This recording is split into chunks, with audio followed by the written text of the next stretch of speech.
News AP నిజాలు నిర్భయంగా.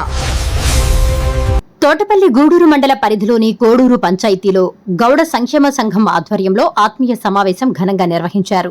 ఈ సందర్భంగా గౌడ సంఘం పెద్దలు మాట్లాడుతూ సమాజ అభివృద్ధికి ప్రతి ఒక్కరూ ఐక్యంగా ఉండి పరస్పరం సహకరించుకోవాలని పిలుపునిచ్చారు. గౌడ కులస్తులు ఇంకా అనేక రంగాల్లో వెనుకబడిన పరిస్థితుల్లో ఉన్నారని ఆవేదన వ్యక్తం చేస్తూ విద్య, ఉపాధి, వ్యాపార రంగాల్లో యువత ముందుకు రావాలని సూచించారు. అలాగే ప్రభుత్వం అందిస్తున్న సంక్షేమ పథకాలను సద్వినియోగం చేసుకోవాలని తెలిపారు. ప్రతి ఒక్కరూ లేబర్ ఇన్సూరెన్స్ తీసుకోవాలని, కేవలం 20,000తో ప్రమాద బీమా సదుపాయం పొందొచ్చని వివరించారు. ప్రమాద సమయంలో ఈ బీమా కుటుంబాలకు ఎంతో అండగా నిలుస్తుందని పేర్కొన్నారు. ఎలాంటి సమస్య వచ్చినా గౌడ సంఘం పెద్దలను సంప్రదించాలని, సమాజ సంక్షేమానికి సంఘం ఎల్లప్పుడూ అండగా ఉంటుందని హామీ ఇచ్చారు. ఈ సమావేశంలో గౌడ సంక్షేమ సంఘం జిల్లా అధ్యక్షులు తిరకాల సినయ్య గౌడ్, జిల్లా ఉపాధ్యక్షులు వేంపులూరి భాస్కర్ గౌడ్, ప్రధాన కార్యదర్శి ఏపూరి రమేష్ గౌడ్, దద్దులు చక్రపాణి గౌడ్, ఉదయగిరి శ్రీనివాసులు గౌడ్ తదితరులు పాల్గొన్నారు. ముఖ్యంగా ఈరోజు ఈ గ్రామానికి రావడం చాలా సంతోషంగా ఉంది. చాలా మా గౌడ్లలో అవేర్నెస్ చాలా తక్కువ ఉంది. అన్ని విషయాల్లో చదువులో కొద్దిగా ముందుకెళ్తున్నారు కానీ అవేర్నెస్ చాలా మందిలో లేదు. జస్ట్ ఇప్పుడు ఒక ఇంటికి పోయి వచ్చాము. చిన్న పాప, బాగా చదువుకునే పాప క్యాన్సర్ చనిపోవడం జరిగింది. చాలా దగ్గర ఏం జరుగుతుందంటే చాలామందికి హెల్త్ ఇన్సూరెన్స్ గురించి అవగాహన లేదు. హెల్త్ ఇన్సూరెన్స్ అవగాహన లేక ఉన్న ఆస్తులు పోగొట్టుకుంటున్నారు, ఆత్మీయులు పోగొట్టుకుంటున్నారు. ఈ అవేర్నెస్ తెలియాలి అనే విషయం మీద దీనికి లేబర్ ఇన్సూరెన్స్ అని ఒకటి ఉంది. దానికి ఖర్చు అయ్యేది సంవత్సరానికి 150 రూపాయలే. దానికి ఏం చేస్తుందంటే గవర్నమెంటు చనిపోతే యాక్సిడెంట్ అయ్యి 5 lakhs ఇస్తుంది. మామూలుగా ఆకస్మికంగా చనిపోతే 30,000 ఇస్తారు. పిల్లకి ఇంటర్మీడియట్ వరకు వాళ్ళే చదివిస్తారు. పెళ్ళప్పుడు డబ్బులు ఇస్తారు. మన ఖర్చు అయ్యేది 150-200 మాత్రమే. దీని ముఖ్యంగా ఇక్కడుండే గౌడ నాయకులు పిల్లలు ఎవరన్నా దానికి ఇన్సెట్ తీసుకొని దాన్ని మనం భవన కార్మికుల కిందో లేకపోతే కొబ్బరి చెట్ల కింద పనిచేసే వాళ్ళ కిందో మన ఎన్రోల్ చేస్తే ఇన్సూరెన్స్ కవర్ అవుతుంది. దాన్ని ఖచ్చితంగా చేయిస్తే ప్రతి ఫ్యామిలీకి కుటుంబం బయటపడుతుంది. ఎందుకంటే మేము చూస్తున్నాం చాలా ఫ్యామిలీస్ని వాళ్ళ బాడీని ఎత్తడానికి డబ్బులు లేక 5,000, 10,000 కూడా వాళ్ళు అడుక్కున్న రోజు మేము చూస్తున్నాం. అటువంటి సిచ్యువేషన్ లేకుండా ఆఫ్టర్ ఆల్ 150 రూపాయలు 200తోటి హెల్త్ ఇన్సూరెన్స్ చేయొచ్చు. దాని అందరూ దృష్టిలో పెట్టుకుని చేస్తారని ఆశిస్తున్నాం. థ్యాంక్ యూ, ధన్యవాదాలు.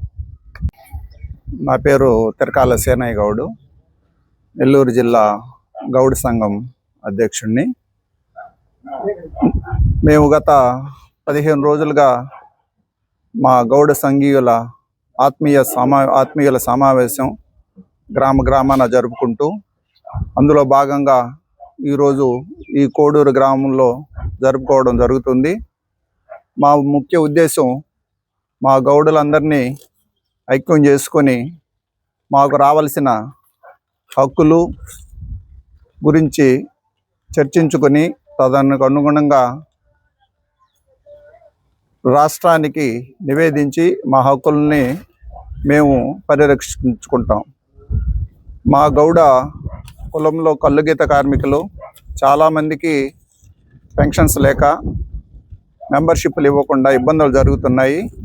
వీటి మీదంతా గత 15 రోజులుగా మేము చర్చిస్తున్నాము. ఇవన్నీ చర్చించుకొని మొత్తం లిస్ట్ అవుట్ చేసుకొని గవర్నమెంట్ వారికి రిప్రజెంటేషన్ ఇస్తాము. తర్వాత వారి సమస్యలు పరిష్కారం చేసే దిశగా మేము ప్రయత్నం చేస్తాము. ఇందులో మేము గ్రామాల్లో పర్యటిస్తూ మా సంఘం బలోపేతం చేసుకునేదానికి గ్రామవారీ, మండల వారీ, పంచాయతీల వారీగా కమిటీలు వేసుకుంటున్నాము. ఈ కమిటీలు వేసుకున్న తర్వాత మేము ఒక సభ ఏర్పాటు చేసుకొని ఆ సభలో మొత్తం జిల్లా కమిటీలో అందరినీ ప్రకటించుకుంటాం.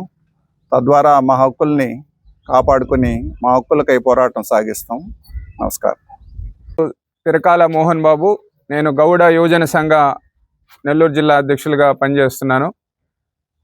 మమ్మల్ని యువకులకు సంబంధించిన కార్యక్రమాలని వేగవంతం చేసేదానికి సంఘ పెద్దలు మాకు ఈ బాధ్యత ఇచ్చారు. దీనిలో ముఖ్యంగా యువతకు సంబంధించిన విద్య, ఉపాధి లేదు వాళ్ళకి సంబంధించిన వేరే ఇబ్బందులు ఏదన్నా ఉన్నా కానీ మేము చేస్తాము. అట్లనే ఇన్సూరెన్స్ సంబంధించి ఇంతకుముందు పెద్దలు చెప్పారు. ఆ ఇన్సూరెన్స్ కాకుండానే గవర్నమెంట్, సెంట్రల్ గవర్నమెంట్ కింద 2 ఇన్సూరెన్స్లు ఉన్నాయి. ఒకటి యాక్సిడెంటల్ ఇన్సూరెన్స్, కేవలం 20 రూపాయలతో ఏదన్నా ఇబ్బంది జరిగితే ప్రమాదవశాత్తు ప్రాణాలు పోయిన పరిస్థితుల్లో 2 లక్షల రూపాయలు గవర్నమెంట్ ఇస్తుంది. అలానే సంవత్సరానికి 330 రూపాయలు కడితే న్యాచురల్ డెత్స్ అయితే 50 సంవత్సరాల లోపల ఉన్న వాళ్ళకి 2 లక్షల రూపాయలు ఇచ్చే పథకాలు ఉన్నాయి. చిన్న చిన్న పథకాలు, రోజుకు రూపాయి అన్నమాట. ఇలాంటి పథకాలను మనం ఖచ్చితంగా వాడుకోవాలి. అట్లనే మన సొసైటీలు గౌడ్ కులస్తులు కాకుండా మిగతా వాళ్ళకి కూడా ఇచ్చున్నారు. మన హక్కుల్ని కోల్పోయే పరిస్థితి ఉంది. వాటిని కూడా పెద్దలతో చర్చించి ముందుకు తీసుకుపోతాం. అదే కాకుండా భవిష్యత్తులో ఈ గౌడ కులస్తులు ఉన్నత విద్య కోసం చదువుకునే వాళ్ళు, కాంపిటేటివ్ ఎగ్జామ్స్ కోసం వచ్చే వాళ్ళ కోసం ఒక ప్రణాళిక రచించి భవిష్యత్తులో వాళ్ళకి ఉజ్వల భవిష్యత్తు ఉండేదానికి మా వంతు కన్సల్టింగ్ అయితేనేమి సహాయ సహకారాలు ఇచ్చేదానికి గౌడ పెద్దలతో కలిసి మేము ముందుకు తీసుకుపోతామని తెలియజేస్తున్నాను. ధన్యవాదాలు. Please subscribe SS News AP.